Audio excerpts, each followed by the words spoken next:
Hi everyone, thank you so much for coming and supporting my sister. I hope you've enjoyed yourself so far and just had more of an insight into Priscillia, what she's about, and her book. I'm so proud of you. I just got a few questions for you. And the first one is, one of the poems in the book is called What About Me, Ma? Tell us more about that. And like, why did you write it? What were your thoughts? Why are you laughing, girl?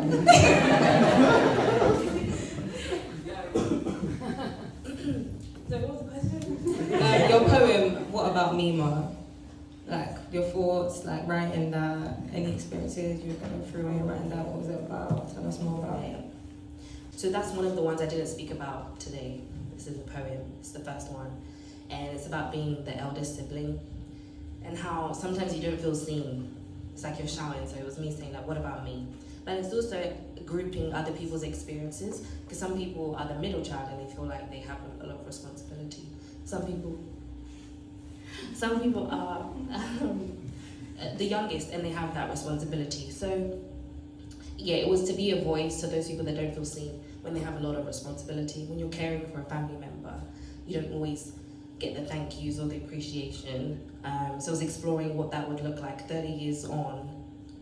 What would your children say? Would they also feel neglected because you're too busy being wrapped up in your responsibilities? So that's the perspective I wrote it from, but not just mine. Okay, that's so interesting. And that's not one of the poems you read today, right? No. So if you would like to read that poem, you'll need to purchase the book. I'm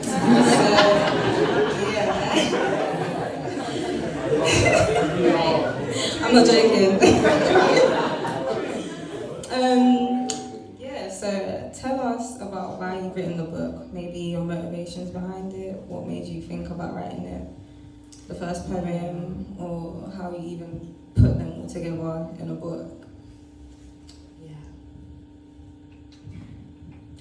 2 years ago, I had a quiet time, which just means time with God.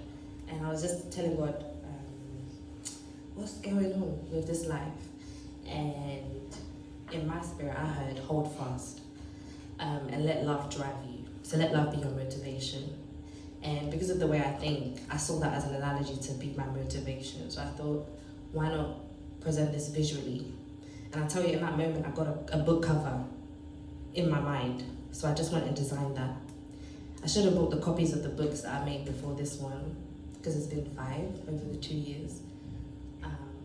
But I decided to let God lead and let him be my motivation. And a book came out of it. So the reason I wanted to perform it today as well was poetry is not just for someone to read their words, but it's like evidence of a transformation, evidence of somebody's journey being not just lived, but survived and overcome.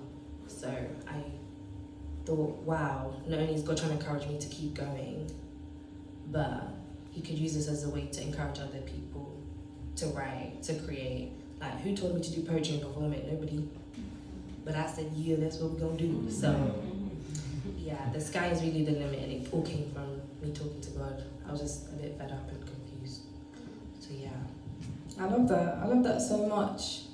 It's so personal because people write poetry for different reasons. Kind of like you're trying to say that your poetry is like an example of your feelings and experiences explained in a certain way that is artistic, so that's such a gift.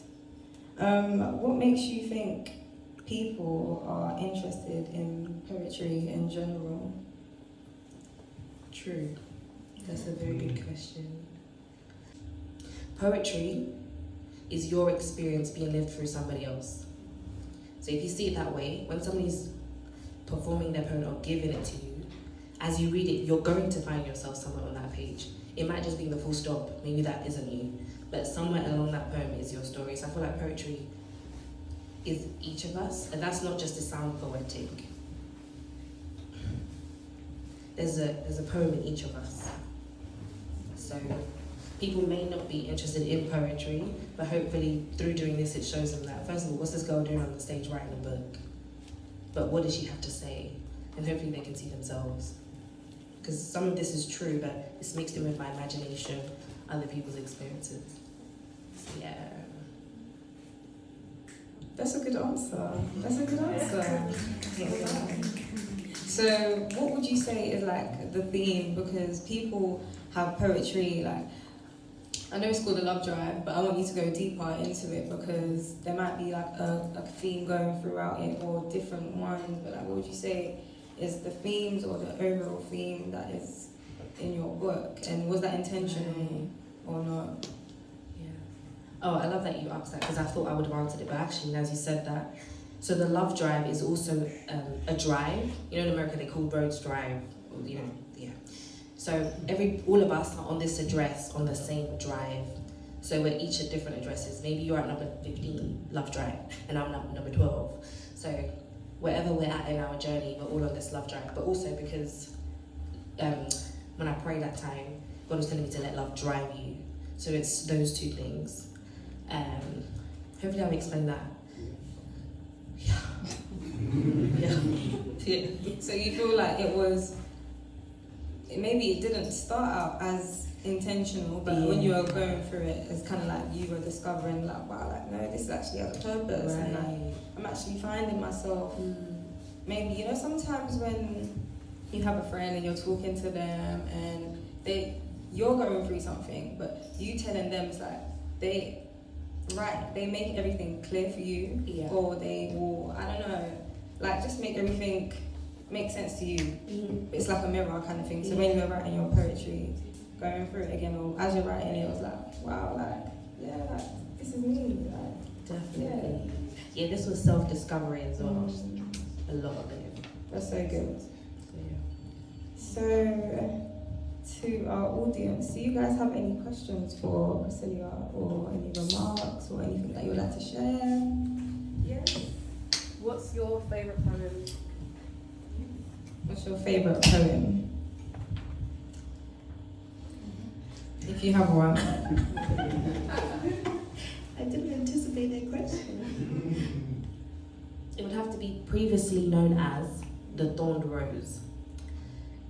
And I don't know if you guys know, Tiana Taylor had a song called, I think it's called Ghetto Rose or something. Ghetto Rose? Anyways, I just thought the rose and the thorn kind of like opposites, but going through transformation, I don't feel like that's accurate of me anymore. So I think that's a beautiful one to look at. Like, how do I explore that? Like, how am I going to chat about a thorn rose? Like, so I think that one has the most shocking to do, but also is very real. So that one isn't my imagination, that's me. That's all me, my story. So previously known as The Thorn Rose is my favorite. Yeah, that's a good question. So yeah, has anybody else got any questions? Yes. Hey girl. Out of all the poems that you wrote, are there any that you wrote at a time that was quite dark, but you've now seen light and come back? Wow, y'all really came in and asked the questions. Yeah, there's one called Not a Mistake. Yeah, it's about not being a mistake, even if you weren't planned. That one is mad. It's mixed. It's a real story mixed with other people's story. Because even if your friends tell you you're not a mistake, sometimes the fact alone that you weren't planned can play on you. And depending on what your life experiences have been or what they echoed in your life, I think for certain times, like Indictment was a real story of mine at 15. And Rose, somebody told Rose that I lived a certain life and it was a complete lie. So that stuff like that, when it happens, you think, wow, if I'm not planned to be here, then like a lot of the things you feel like a victim. So Not a Mistake was definitely from a dark place. But that's why I like previously known as The Thorned Rose. Felt like I had a lot of thorns. So yeah, Not a Mistake is a dark one. But we're in the light now. So Y'all trying to make my girl cry. Has anybody else got any questions or remarks or anything you would like to share? Well done, my great. This is amazing. And also, I was wondering, how did you know your book was finished? Like, that was enough poems? Like, what made you say it's finished? I'm going to publish it. that's a good question. I feel like I want to answer that, but go on. Go on, Dave. Go on. No, you can say your part, but I feel like she has hundreds of poems, and like there was a point where the book was maybe triple this size. No lie, triple that size. It was a lot, and I don't know what point you came to, which you're probably gonna have to explain now. But you chopped off so much and changed the cover and everything. So yeah, at what point did you know that it was finished? First of all, my director, Renita, Woo! she was like, she was like, Brie, you need to stop writing, because you can't plan for an event when the body of work is still growing. You kind of need to know what you're working with. So that helped me. But ultimately, I felt like this was enough for people to take away and start thinking about poetry differently. I felt like it was enough. It's not perfect. I felt like it's enough for people to get to know me. I felt like it was enough for people to see maybe Tyler Perry could be living in South East London. So it just felt enough. But that might be different for another person. But I know I've done what I could for this volume. And that's just, it has to be enough. You know, I just have to keep going, because there's a lot more books in me.